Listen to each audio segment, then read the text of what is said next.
Bem, e nós estamos recebendo hoje aqui no estúdio da Bandeirantes o professor Milton Olix, nosso comentarista, todas as quintas-feiras. Ele está fazendo uma agenda aqui no Rio de Janeiro como pré-candidato do PSOL para o presidente da República e hoje nos dá a honra de estar de cor presente aqui no estúdio da Bandeirantes. Nós hoje não vamos conversar pelas ondas da telefonia, pelas ondas do rádio e através do telefone. A gente sempre conversa com ele lá de Florianópolis. Hoje ele está aqui no Rio de Janeiro, que é com muito prazer que eu dou a minha saudação de bom dia, Milton Olix. Estimadíssimo ouvintes do Faixa Livre, Celeste, Paulo Passarinho, todos nós da nossa equipe por esse extraordinário programa. Um prazer voltar a essa bancada, prazer estar no Rio de Janeiro. E é um privilégio, como sempre, estou aqui firme ao pé do canhão. Então, você sabe que essa sua frase do firme no pé do canhão foi até objeto aqui de uma provocação do nosso ouvinte Paulo Sérgio, que ontem nós entrevistamos aqui o Plínio de Arruda Sampaio Júnior, também pré-candidato à presidência da República do PSOL. E o Paulo Sérgio não gostou nada, eu acho, da entrevista com ele, questionou no ar e depois nos mandou aqui um recado longo que eu acabei de ler, eu até ponderei, eu acho que ele foi muito duro aí com os setores da oposição. Ele caracteriza a turma como uma esquerda pequeno-burguesa, que ele ontem, inclusive, falou para mim que sem ação revolucionária não há teoria revolucionária, etc. Ele está muito cético. Eu fiz algumas ponderações, mas uma das coisas que ele falou foi que eu não sei aqui onde é que está o meu telefone, eu teria de pegar aqui o recado, mas eu já peguei. Ele disse o seguinte: o que ele espera é que, na verdade, você se afirme. Foi isso que eu entendi. Eu não quero ver se de repetir recado dos outros, é um problema. Mas ele diz o seguinte, que apenas espero que o Milton Olix leve para a convenção do PSOL o canhão que ele sempre diz que está na boca. Espero que não concilie para sair como candidato, senão será mais do mesmo. O Paulo Sérgio está com uma cobrança muito forte aí, em função aí talvez dos descaminhos da esquerda, né? Porque o que eu ponderei a ele foi o seguinte: esses descaminhos da esquerda me parece que é uma consequência de um projeto de esquerda que nós tínhamos e que faliu. Ninguém constrói um instrumento como o PT, uma trajetória exitosa de alguma maneira como o PT, e que depois faz uma guinada política ideológica, me parece, grave, sem deixar sequelas, consequências. Eu acho que isso ele está vivendo, esse tipo de rebordosa, de ressaca, não é? Não sei qual é a tua visão sobre isso. Agora, como é que está aí a campanha para consolidar sua candidatura à presidência da República pelo PSOL? Como é que você avalia? Vai ter convenção, né? Convenção não, encontro nacional. Congresso nacional. Congresso, a instância máxima de deliberação do partido. Mas eu queria começar, Paulo, pelo Paulo Sérgio, porque eu acho que essa desconfiança do Paulo Sérgio é uma confiança absolutamente necessária. Desconfiança. Essa desconfiança é absolutamente necessária e saudável. Há um princípio de extração anarquista que eu prezo muito, que é o seguinte: toda autoridade tem que se explicar. Eu não sou naturalmente nenhuma autoridade, mas como pré-candidato, a gente sempre acaba sendo como depositário das esperanças de muitas pessoas, como no evento que nós tivemos ontem lá na UERJ, vitorioso, com muita gente, com uma grande repercussão. E eu acolho com muita alegria a desconfiança do Paulo Sérgio, porque a confiança cega na política, nas lideranças, nos representantes, parte dessa política que levou a esse colapso que você menciona. E o militante crítico, ele tem que cobrar daquele em que ele deposita suas esperanças de luta política um comportamento que é o testemunho diário de suas convicções. Portanto, nenhum cheque em branco. E eu queria dizer ao Paulo Sérgio que eu vou para esse Congresso Nacional do Partido com as minhas convicções e sem recuar uma molécula. E uma das questões essenciais da política atual é conciliar política com verdade. Agora, isto posto, a gente faz política dentro de um partido e socialmente determinado que são nas condições atuais. E as condições atuais eu reputo como condições favoráveis para o pensamento crítico. Ainda que vivendo um processo que não é de ascenso da luta de massas no Brasil, mas indiscutivelmente é um despertar da luta política no Brasil. Há uma grande desconfiança das eleições, há necessidade de refundação de uma esquerda que saia dos escombros desse grande fracasso histórico que foi o petismo, que é o Lula, e que aponte uma alternativa para a crise brasileira, para aquilo que eu chamo da Revolução Brasileira. Então é um momento de... E que eu queria dizer ao Paulo Sérgio, que inclusive um conjunto de divergências que hoje existem, Paulo, elas são divergências artificiais, elas são divergências que não resistem a uma boa reflexão sistemática de 2 ou 3 horas, um seminário, e eu tenho clareza que desse congresso do PSOL tem que sair alguma coisa que indique uma alternativa, né? Por exemplo, eu vou para esse congresso defender com unhas e dentes que o partido defina a sua candidatura. Pois é, tem até essa dúvida, não é? Esse é o primeiro. Se o pessoal vai optar por ter um candidato ou não. Me parece que tem boa parte do pessoal que está apostando as suas fichas na candidatura do Guilherme Boulos. E isso, me parece, é um risco, porque o Guilherme Boulos, ele é a liderança de um movimento social, que é o Movimento dos Trabalhadores Sem Teto. Seria importante, por exemplo, que ele se colocasse de fato como uma liderança político-partidária. Mas ele hoje é muito mais liderança de um movimento social que me parece ainda muito vinculado ao lulismo. Como é que você vê isso? Você vê essa possibilidade do Guilherme Boulos? Porque, de qualquer maneira, ele não decidiria agora. E eu acho que a esquerda que realmente existe, a esquerda que não se rendeu, não se vendeu, precisa polarizar o debate em torno da questão da presidência da República no ano que vem. Tem uma lacuna, porque falam em Bolsonaro, falam de um candidato do centro-direita, que poderia ser o Geraldo Alckmin, tem o Lula, tem o Ciro Gomes, e a esquerda? Não tem ninguém? Bem, eu queria dizer sobre o MTST, que é um movimento que cumpre 20 anos, está fazendo uma ocupação extraordinária lá em São Bernardo, começou com 5.000 famílias, já tem 8.000 pessoas lá, e que merece todo o nosso apoio, isso é em primeiro lugar.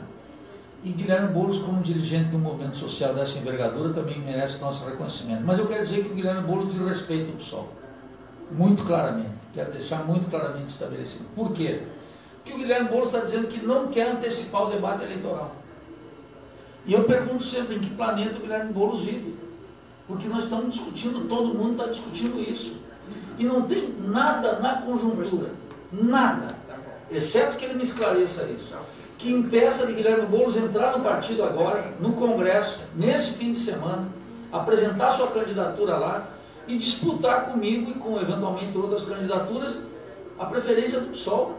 Por isso que eu digo que ele desrespeita o PSOL.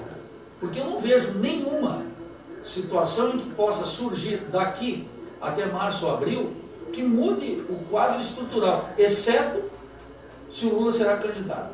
Então eu, com toda a honestidade, digo aqui que muita gente está esperando uma definição em função da candidatura do Lula. E nesse sentido não diz respeito ao PSOL, que é um partido que nasceu para precisamente não ser o espírito crítico do petismo falido e ao mesmo tempo precisa afiançar uma alternativa para o país, Paulo.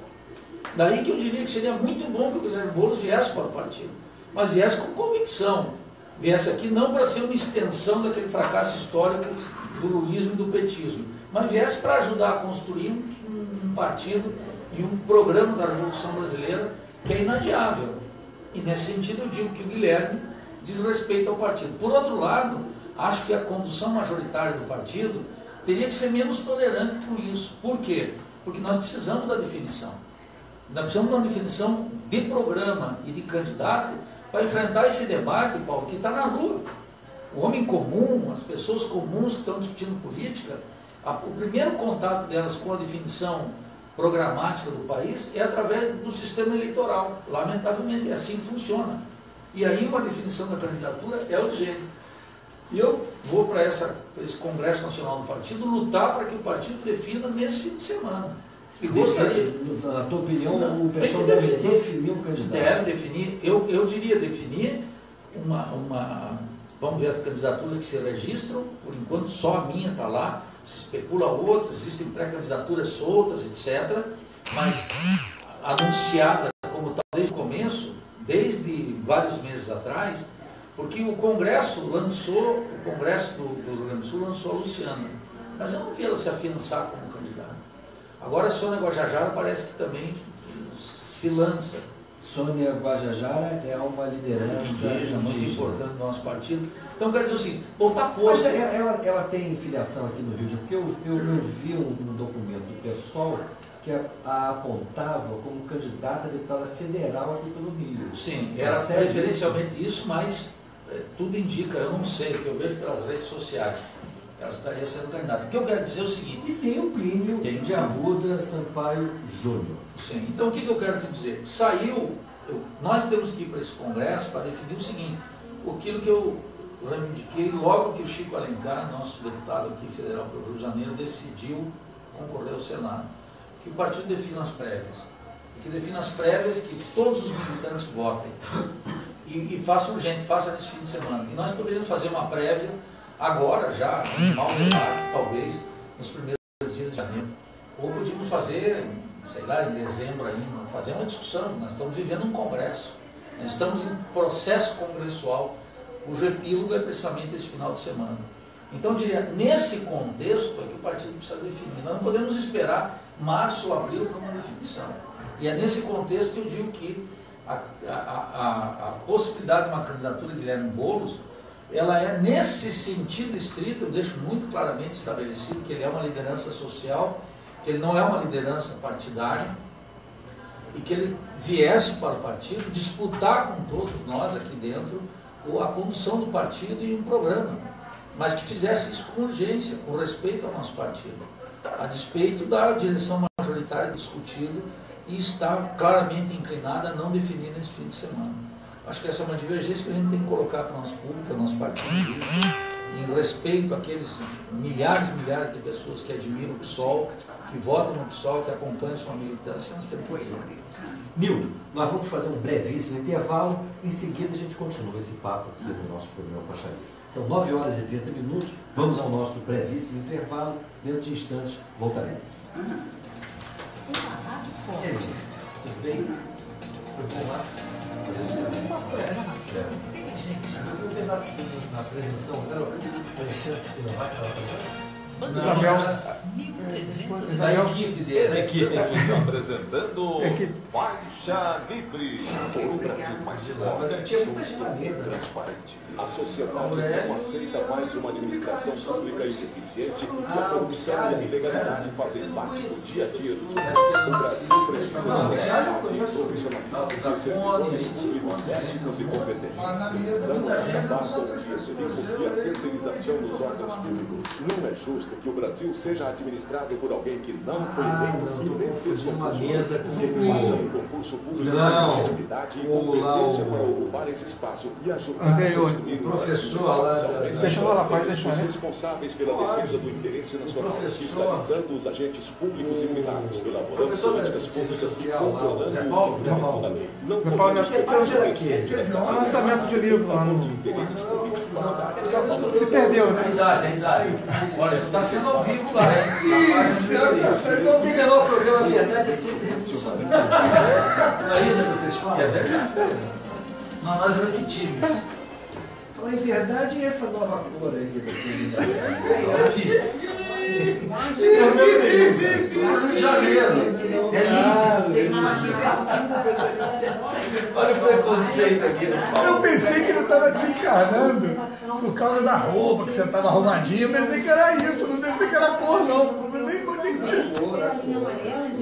É que o Paulo está tirando uma aqui, porque é o seguinte, a Pensei que estava encarnando, que agora estava encarnando o vermelho. Eu estou presidente. com uma camisa rosa. Eu estou sentindo entrar na moral para a social-democracia. Então o problema Não tem não é arrego pela social-democracia aqui. Não tem arrego para a social-democracia. Nós, revolucionários, somos os únicos capazes de dar alguma luz, uma condução para os social-democratas. Na América Latina, a social-democracia Sempre foi a reboque. nunca existiu. O máximo que chegou aqui foi aquilo que se chama de populismo, que é um conceito equívoco, O errôneo. máximo ligar no mundo. Não, a gente teve aqueles terceiristas lá na frente que são de lista, eles E o Guilherme eram os mais militaristas. Mas veja o seguinte. E eram os mais militaristas. Os terceiristas os mais militaristas. Mas eles podiam ser social-democratas depois de uma vitória militar sobre a ditadura de Somoza e o imperialismo. Quer dizer, o sujeito depois passa pela luta armada, pela guerrilha vitoriosa. Estamos de volta, ouvintes, com o nosso programa Faixa Livre. Hoje recebendo aqui no Estúdio da Bandeirantes o professor Nildo Ourix, nosso comentarista, ele que é professor de Economia lá no Federal de Santa Catarina e também presidente do IELA, Instituto de Estudos Latino-Americanos, uma entidade importantíssima para o debate, o conhecimento e a busca de caminhos para a luta pela emancipação dos trabalhadores na nossa América Latina. Nildo, eu tenho já várias perguntas aqui nas minhas mãos dirigidas a você. O Maurício de São João de Meriti vai direto ao ponto, diz o seguinte, ele diz que vai votar em você, seu eleitor. Ele diz que não vota no Boulos porque discorda que ele espere o Lula sair candidato ou não. Ele não abre essa espera, então ele já optou aí pelo voto em você. Mas ele tá em dúvida aí em função das diferenças dentro do PSOL. Ele te pergunta o seguinte, se você não sair pelo PSOL, dá para sair para outro partido? Não tem chance. Eu agradeço, Maurício, mas quero dizer o seguinte, a minha opção pelo PSOL não é uma opção eleitoreira, é uma opção de militância. Observei a cena partidária brasileira. Sou um homem que militei o tempo inteiro na esquerda brasileira, desde a luta clandestina contra a ditadura, e é uma opção estratégica. O PSOL é uma frente política, naturalmente, em disputa, mas que nasce, como o Paulo aqui registrou, sobre os escombros de um fracasso histórico gigantesco que é o petismo. De tal maneira que nós no PSOL não temos chance de repetirmos essa história. E daí que a minha luta é dentro do partido, e quero honrar, sobretudo, um partido que luta pela liberdade e pelo socialismo, muito claramente. Então, como socialista, venho do PSOL para atuar de maneira definitiva nesse partido. E quero esclarecer, assim, para o Maurício e para o nosso público, que não penso em disputar qualquer coisa que não seja a presidência da República. Não faço isso por arrogância, faço isso por convicção. Não sou uma pessoa que pode prestar algum serviço no parlamento, não acredito, não tenho uma visão parlamentar e política, não creio que é possível fazer algo relevante no governo do Estado, em prefeitura, se não resolvermos a crise financeira do Estado brasileiro. Não é possível realizar políticas públicas no atual contexto sem uma ruptura com a República Garantista, e de tal maneira que eu vou com essa convicção, Maurício, para o Congresso do Partido, e não tem alternativa nenhuma de sair do partido e concorrer por outra agremiação, por outra agremiação.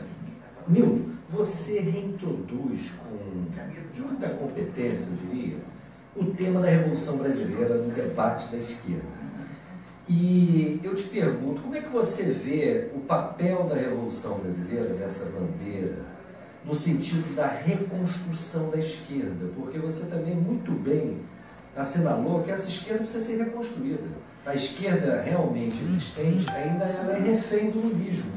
A grande parte dos movimentos sociais ainda aposta no lulismo. Não é à toa que o próprio Guilherme Boulos, importante liderança do movimento dos trabalhadores sem teto, diz que aguarda de alguma maneira aí o que vai dar a candidatura do Lula para se definir. Como é que você vê o papel da discussão sobre a Revolução Brasileira na reconstrução da própria esquerda? A reconstrução da esquerda brasileira só pode ser a partir da Revolução Brasileira, porque se nós pegarmos em perspectiva histórica, que você está reivindicando aqui, nós tínhamos uma discussão até 64 sobre a Revolução Brasileira. Mesmo autores como Celso Furtado, que não são marxistas, falavam da pré-Revolução Brasileira. E Florestan Fernandes, e Álvaro Vieira Pinto, e Alberto Guerreiro Ramos, e Rui Mauro Marini, e Teotônio, e Vânia, Todos esses autores, e Caio Prado, falavam do quê? Da Revolução Brasileira. E esse precisamente foi a perspectiva interrompida com a grande derrota de 64 e a instauração da ditadura militar. Como a democratização foi controlada por um liberalismo de direita e que teve como oposição apenas um liberalismo de esquerda, que logo domesticou o PT e a central sindical e os movimentos populares, com a ideia de que era possível mudar a vida dentro do capitalismo dependente, isso levou a esse fracasso histórico do petismo e o colapso moral de Lula, de suas principais lideranças. Né? E eu digo colapso porque foi um governo que foi destituído por um covil de ladrões, que é aquele Congresso Nacional, sem resistência popular. A presidente Dilma e o presidente Lula jamais convocaram o povo para defender o mandato, que é algo que nos causa assim, espécie, pânicos. Como é que foi possível isso? Então não adianta fazer esse relato do golpismo e aquela passividade, porque diante do golpe eles tinham que mobilizar a sociedade brasileira. As consequências que nós estamos vendo aí de não ter feito aquela resistência. Então a responsabilidade histórica da presidente Dilma e do ex-presidente Lula nas consequências do golpe é ineludível, nós temos que indicar. E uma reconstrução da esquerda brasileira só pode ser nos marcos da revolução, ou será uma repetição catastrófica. O Estado está capturado pelo mundo das finanças, pelo aquilo que eu chamo os banksters, cuja condução é Henrique Meirelles e o presidente do Banco Central, o Irlanda, e eles administram a economia e o resto é tudo acessório. E estão aí suprimindo a previdência social, a consolidação das leis do trabalho, congelando os gastos para investimento em 20 anos, dando curso livre para o rentismo. E nós temos que colocar muito claramente que a Revolução Brasileira é uma ruptura com esse quadro. Então, ou a esquerda coloca isso claramente estabelecido, ou não restará, Paulo, nessa perspectiva de reconstrução, apenas para nós todos sermos uma espécie de espírito crítico do liberalismo de esquerda. Não basta. Quero dizer mais, nesse processo eu tenho dito que Lula é parte do problema e não da solução. Porque o Lula está aqui reconstruindo um conjunto de alianças pela direita, que inclui Renan Calheiros, eu vice-presidente do Congresso, Jarbas, o senador lá do Jader Barbalho, e um conjunto de forças já nos latifundiários, nos banqueiros. Ele está pactando tudo de novo. O que pode sair daí? Nada. E nós não podemos ser apenas uma força que busca uma certa representação parlamentar e figurar como espírito crítico de uma proposta que a gente já sabe que é a administração da miséria. Daí que instaurar o termo da Revolução Brasileira é a nossa única possibilidade. Se algum esforço vale a pena em fazer política, é dizer que o Brasil não sai do buraco sem uma grande ruptura. Essa Revolução Brasileira, naturalmente, é discutir programas alternativos, o que fazer dentro da ordem, para saber o que fazer contra a ordem. Esse é o calibre que nós temos que ter. Essa caracterização da Revolução é o próprio caráter da ruptura que você tanto enfatiza. Exatamente. Mas qual é a qualidade dessa ruptura? É uma ruptura, em geral, na tradição da esquerda, quando se fala em ruptura revolucionária, em geral se aponta para a ruptura com o próprio sistema capitalista. Sim. É dessa ruptura que você está falando? É dessa, mas calibrando algo que é fundamental. É claro que nós temos que romper com o sistema capitalista, mas é claro para aqueles, para mim e para aqueles que estão me ouvindo, que esse processo não está indicando que na próxima segunda-feira ocorrerá. Ao contrário, acho que existe uma correlação de forças cada vez mais favorável para a esquerda, ao contrário daqueles que acham que tem uma horda fascista nos invadindo a partir da semana que vem. Acho que a direita só cresce porque a esquerda não afirma uma proposta, porque se a esquerda afirmar uma proposta, não tem para ninguém nessa crise da sociedade brasileira. E a ambiguidade da esquerda é que faz com que cresça Alckmin, cresça Lula, cresça Bolsonaro, cresça essas figuras aí. São figuras todas da ordem. Então, o que eu quero chamar dessa ruptura? Essa ruptura em enfrentar problemas estruturais da sociedade brasileira. Por exemplo, eu vou ter que tocar em economia. Um amigo meu disse, olha, mas é muito economicista. Não, é que tem um problema econômico aqui, que domina a cena, que oprime os trabalhadores, que cria uma taxa de desemprego gigantesca. Alguém pode pensar que nós vamos fazer política pública no Brasil, qualquer uma, Paulo, segurança, arte, saúde, educação, infraestrutura, cultura, o que quiser, se nós nós resolvemos a crise financeira do Estado, estou falando aqui dos fluminenses, dos cariocas. Há uma possibilidade de sair desse imbróglio sem resolver a crise financeira do Estado brasileiro. Quem é que complica, em primeiro lugar, a vida do povo do Rio de Janeiro? Em primeiro lugar, essa roubalheira mais do que evidente, e em segundo lugar, o acordo que o Meirelles fez com os estados, sufocando os estados, obrigando os estados a pagar a dívida. Nós temos que interromper isso. Para fazer isso, nós temos que ver o tema financeiro nacional. É possível fazer algo no mundo da economia hoje sem o controle da conta de capitais? Não é. Explica para o nosso ouvinte o que eu quero dizer. O seguinte, é que todos os burgueses no Brasil, os industriais, os comerciantes, os fundos de pensão, todos os especuladores, as corretoras, podem pegar a riqueza daqui e transferir em dólar lá para fora. Isso exerce uma pressão tremenda na política cambial. Isso exerce uma pressão tremenda na política fiscal e tem implicações na política monetária. Então nós precisamos, em primeiro lugar, dizer assim, isso aqui nós temos que estancar. Essa festa que nós acreditamos no real, na moeda forte, que faz todo o esforço para controlar a inflação, para fazer o real valer, e a burguesia fica acreditando naquela inscrição que tem no dólar, in God we trust, que está lá mandando dólar para fora, passando um custo tremendo para o tesouro, isso nós temos que estancar. Segundo, nós temos que fazer auditoria da dívida, porque não é possível que esse ano nós vamos destinar cerca de 480 bilhões de reais para pagamento de juros e está reservado na LOA 1 trilhão e 300 bilhões para custo de renegociação, que vai imprimir novo e adicional gasto ano que vem, garantindo o rentismo, e não tenhamos dinheiro para fazer nada na saúde, nada na educação, nada no alívio dos estados, nada na segurança, nada na cultura, nada na infraestrutura. O país está praticamente parado, alimentando o rentismo. Então nós vamos ter que fazer essa auditoria, discutir isso claramente. Então o controle e fazer uma política cambial distinta da atual, que não favoreça o rentismo, que não envolva, por exemplo, essas operações de swaps cambiais, que deram uma riqueza tremenda feita no último governo da presidente Dilma, 135 bilhões numa operação de swaps cambiais. Uma operação desnecessária do ponto de vista da política oficial, que dá um custo financeiro para o Estado gigantesco. Nós temos que interromper isso. Segundo, dá para controlar a inflação sem discutir uma política de reforma agrária, ampliação da oferta agrícola, da oferta de alimentos, e, portanto, de uma estrutura fundiária diferente? Não é mais possível. 37%, 40% da pressão inflacionária vem de origem de alimentos. E 70% do alimento que chega na